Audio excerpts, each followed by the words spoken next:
I'm stealing whatever Tracy has sent us. It's a new saying.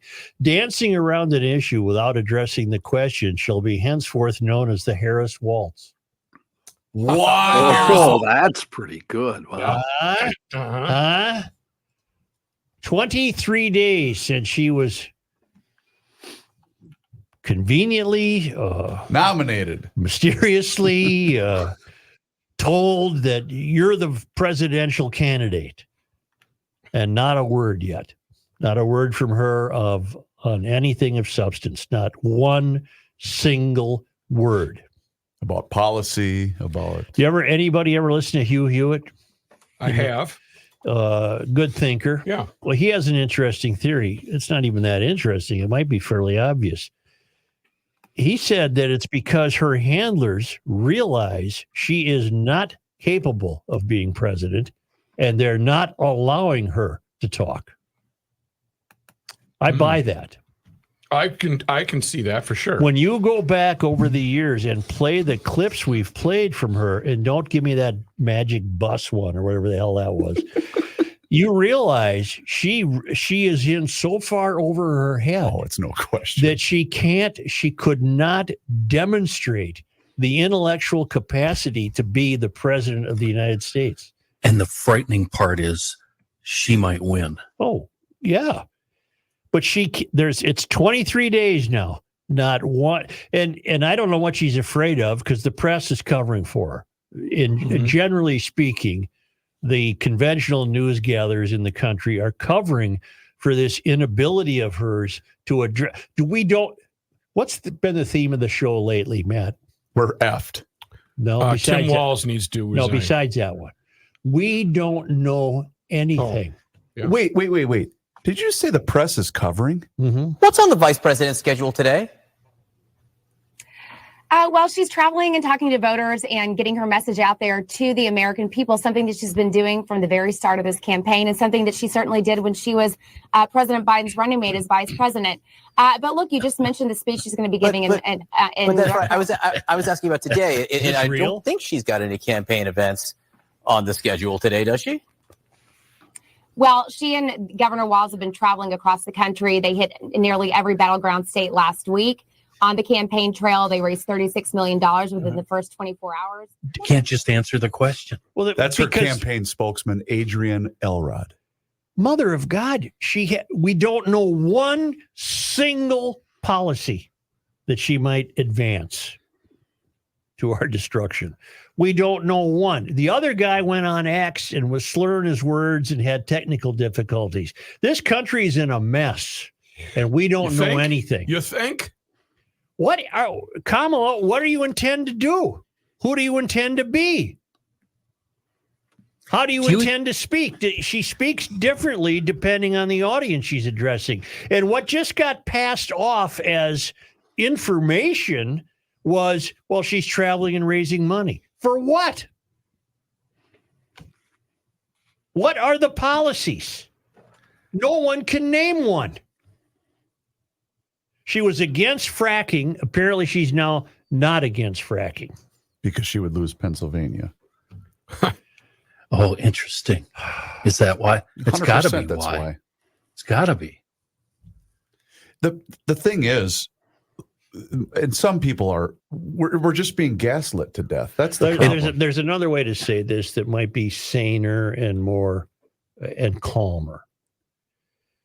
If the country, if there are American citizens who can't get over the Trump hump, why doesn't Harris give them reason to help them over the hump? Does that make sense? Why doesn't I keep saying her name's Harris. Why doesn't Harris tell us sound reasons why she's better than Trump? Why? There are many, many people caught like me who find both of them despicable. Why can't, and Harris has no ability whatsoever to convert me. None. Zero. Right. Wouldn't Well, that it's all be gobbledygook right now. well? Wouldn't that be an effort of her campaign staff to say, "Look, Kamala, one of the ways that you really probably could pull this off is you've got to appeal to the people wondering why you would be a wiser, saner choice for this country. Why don't you tell us what, Kamala, your next campaign stop, you have to tell people what's on your mind. What are you going to do? What are you going to propose? How do you see the future? What do you think of the budget? What do you think of the debt? What do you think of deficits? What do you think of the border? Are you going to help us understand what it is you think? She can't. She can't string two sentences together outside of a teleprompter. Well, And she can win. well, because it's just easier to pay influencers on TikTok. That's been exposed recently. It's 23 days, and she and Matt Foley just gallivant around campaign stages doing nothing. And if you watch Walz, he is channeling somebody. It's bizarre. I predict before this is over, he'll come out on stage and do a Chris Farley like cartwheel. That would be pretty cool. A great big fat guy cartwheel. That'd get him some votes. Yeah. He already does a weird dance move. Yes. Lifts one leg up in the air. And this, It's very, the greatest country in the world, this is what's passing for intelligent discourse? These two buffoons coming out and waving to people? And that's it. That's what they've brought to us, a wave. And then Walz has the balls to call this, we've brought joy back to this. Meaning what? Politics? She has not said a formative word. Not joy? One. Where not is one. Imagine a future. Chris? Asked once by a black radio station her views on the Ukraine situation. You remember that? You want to hear it? Sure. And she's condescending, she's disingenuous, all of which is covering a lack of knowledge. Ukraine is a country in Europe. It exists next to another country called Russia. Yep. Russia is a bigger country. Russia is a powerful country. Powerful. Russia decided to invade a smaller country called Ukraine. So basically, that's wrong. Okay. And Okay. it goes against everything that we stand for. Stop. Is there greater proof that the left has made black people less than? 100%. She's pretending this guy couldn't understand it if she had the ability to actually explain it, which she doesn't. And then she's thinking, I better not get too deep here. I'm talking to a radio DJ, Right. who doesn't. He probably is really a dummy.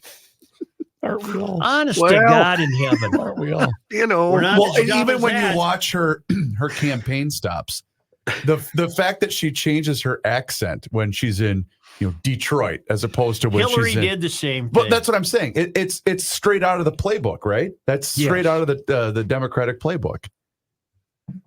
It's the Harris Waltz. That's powerful. Powerful. Very No, powerful. I can't. I'm sorry. I brought it up as a tinfoil hat exercise, and I love it when you go down this road. but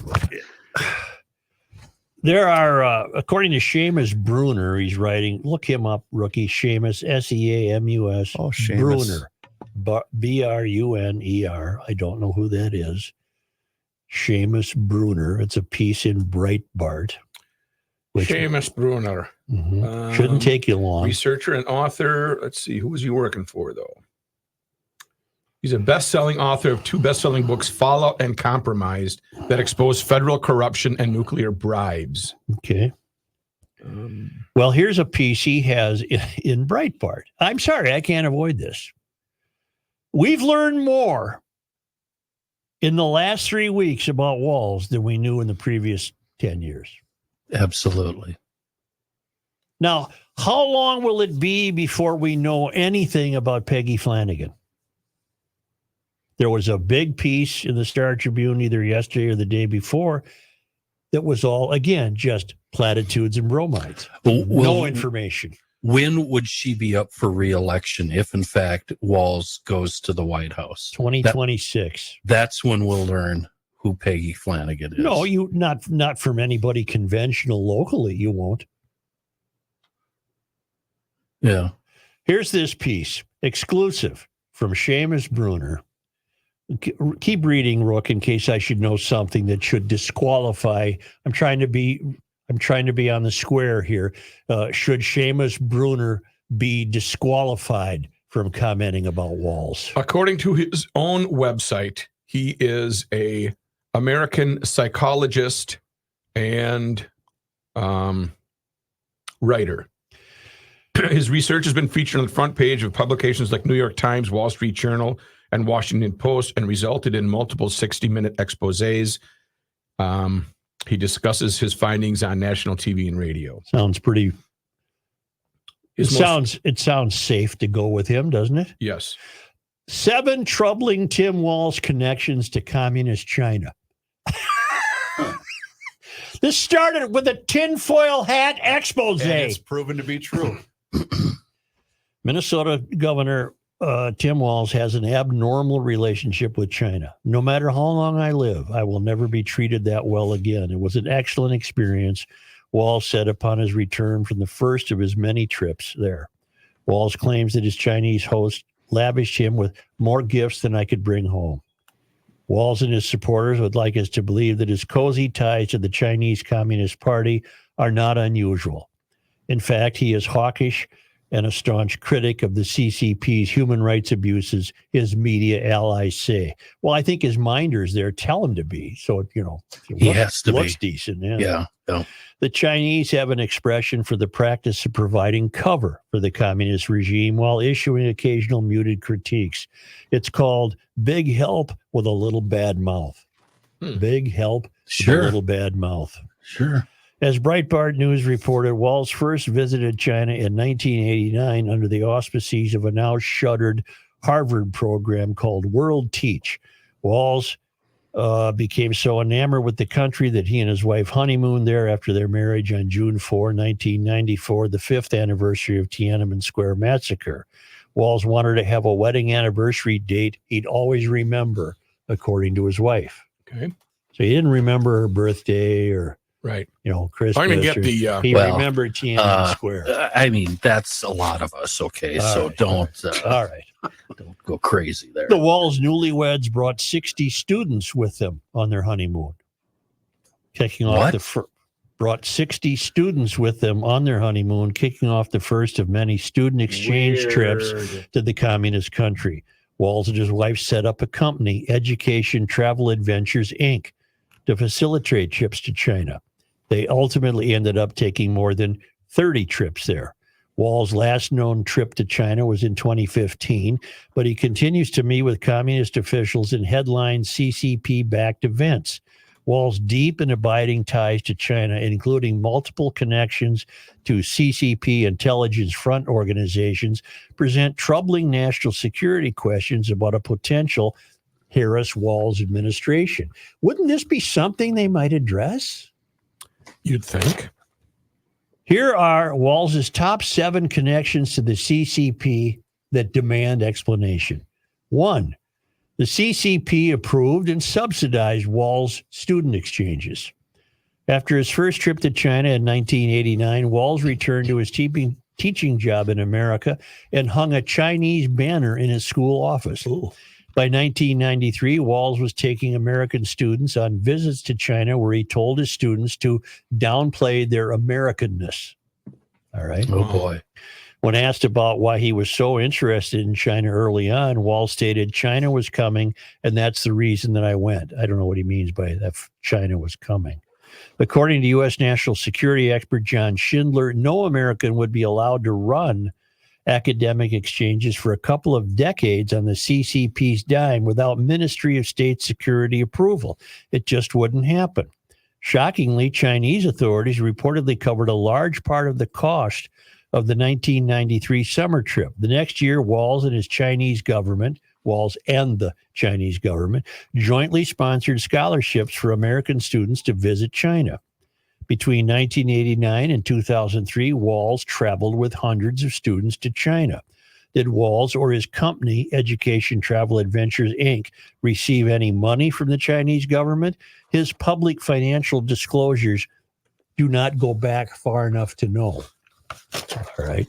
Number 2, a CCP diplomat and other CCP government officials attended Walz's gubernatorial inauguration in January of 2019. Are you kidding me? A translation from a Chinese government source reveals that Acting Consul General Liu Jun congratulated Governor Walz and expressed his expectation to strengthen cooperation with the new Minnesota government to jointly promote the friendly and cooperative relations between Minnesota and China. Why were CCP members at the inauguration of the Minnesota governor, and would Chinese diplomats congratulate a sincere critic of China's human rights abuses? Something else Walz and Harris should at least address, shouldn't they? Yep. They won't get asked this, though, unless this guy, Seamus Bruner, can get to him. Oh, Seamus. Number 3, the CCP diplomat left the Walz inauguration to meet with Walz cronies at Minnesota's premier globalist non-governmental organization, Minnesota Global. According to the translated Chinese government press release, Acting Consul General Liu congratulated Global Minnesota on the successful holding of the China Theme Year event and said the Consulate General looks forward to continuing strengthening communication with Global Minnesota in the new year to promote friendly cooperation between Minnesota and China.